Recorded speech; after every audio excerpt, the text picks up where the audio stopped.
Sócrates es uno de los filósofos más importantes de la filosofía antigua. Nace en un barrio suburbano de Atenas en el año 470 a.C. Nace en el seno de una familia de pocos recursos, una familia pobre. Era hijo de un escultor y de una partera. Su madre era partera. Esto toca de seno su filosofía posteriormente. Durante su adolescencia, como lo hacían los antiguos griegos, él cumplió con sus funciones militares, participando en varias batallas. Cabe destacar que fue un gran filósofo. Además de ser un gran filósofo, fue un gran maestro. Inclusive Platón, uno de los grandes en la filosofía, fue discípulo de Sócrates. Lo característico de Sócrates era enseñar. Antes de los 40 se dedicó a la enseñanza. Sócrates enseñaba a todo el que quisiera gratis. Estimulaba a todo el oyente a hacer un examen de conciencia. Supo dar un giro a la filosofía, la revolucionó. Este giro ya se venía dando por los sofistas, haciendo de esta una especie de servicio para el hombre, es decir, una guía práctica para que guíe al hombre en su vida. La filosofía es enseñar a saber vivir, es decir, conocer el bien y el mal, decía Sócrates. Es tener conciencia del destino que tenemos aquí y ahora. Sócrates no escribió ningún libro, todo su legado nos viene de la mano de Platón, su gran discípulo. Era poseedor de conocimientos o técnicas.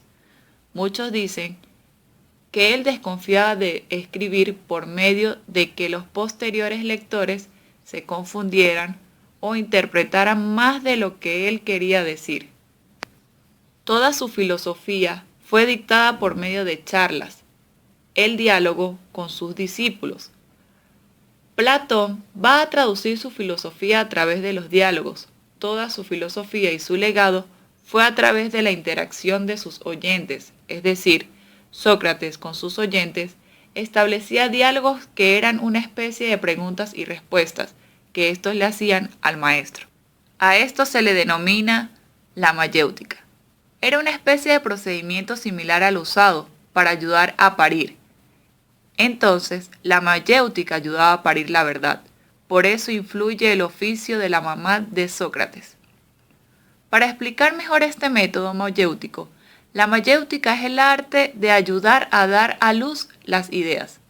Tenía la finalidad de llevar al otro, a través del diálogo, a respuestas no contradictorias y definiciones. Su fin era llegar a la verdad a través del diálogo. Este método socrático se da a través de dos pasos. Primero, la ironía. 2. La refutación. La ironía consistía en fingir ignorancia respecto a un tema. Por ejemplo, un oyente iba a Platón, hacia Sócrates, y le preguntaba: Sócrates, ¿sabes qué es la verdad? Y Sócrates le respondía: no, la verdad es que no sé. La refutación consistía en la demostración a través del diálogo de la existencia de contradicciones en el propio pensamiento. Tenía el objeto de anular las ideas falsas y llevar al otro a tomar conciencia de su propia ignorancia. El destino de Sócrates no fue muy favorable.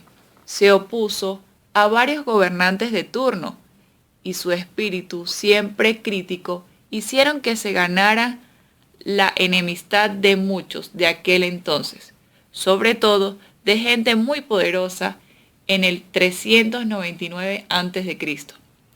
Fue condenado de muerte. Lo acusaron de corromper la juventud y de no respetar a los dioses ancestrales. Murió luego de beber cicuta, rodeado de discípulos y amigos. Descartes, también llamado Renatus Cartesius en escritura latina, nace en La Haye, Francia, el 31 de marzo de 1596 y fallece en Estocolmo, Suecia, el 11 de febrero de 1650.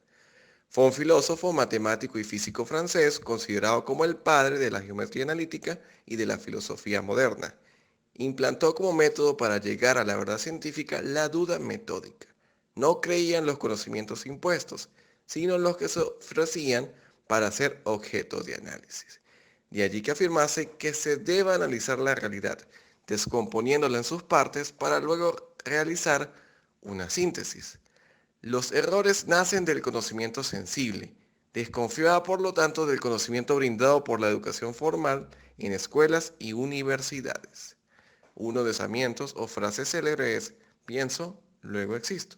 Descartes fue fiel defensor de la idea de que para alcanzar el conocimiento, la razón es un elemento indispensable, pero admite la experiencia como medio para alcanzar el conocimiento, pues mediante ella se logran las verdades universales, pero solo mediante la razón podemos adquirir las verdades necesarias.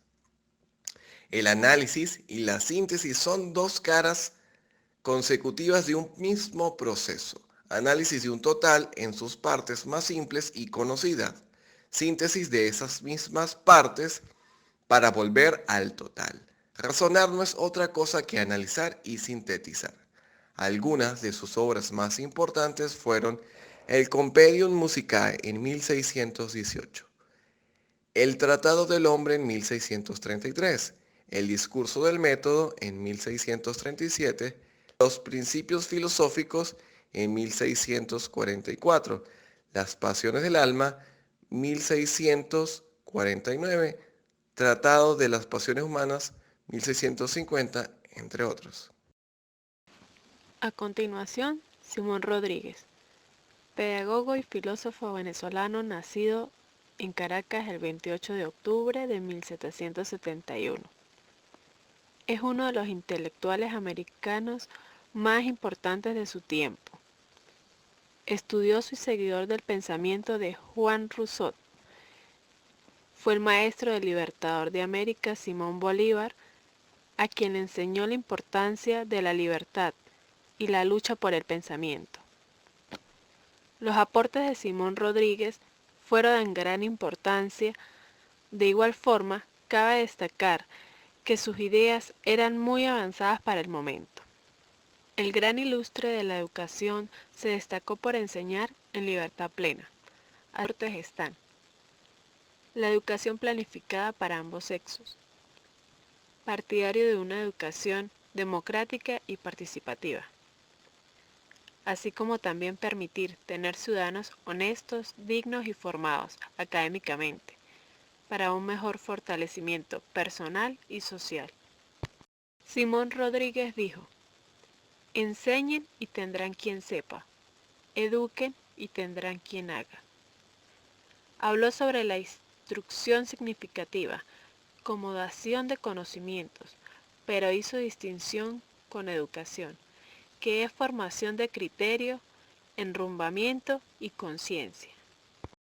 Por último, es importante resaltar que el maestro Rodríguez comentó que la infancia y la adolescencia hacen la cuarta parte de la vida, por lo tanto hay que instruirla, deseando que los niños sean veraces, fieles, comedidos, agradecidos y generosos. Friedrich Froebel, también conocido en los países de habla hispana como Federico Froebel, nace en Turingia, Alemania, el 21 de abril de 1782 y fallece en Marienthal, Alemania, el 21 de junio de 1852. Creador del Instituto Autodidáctico, que más tarde pasó a llamarse Kindergarten o Jardín de Niños.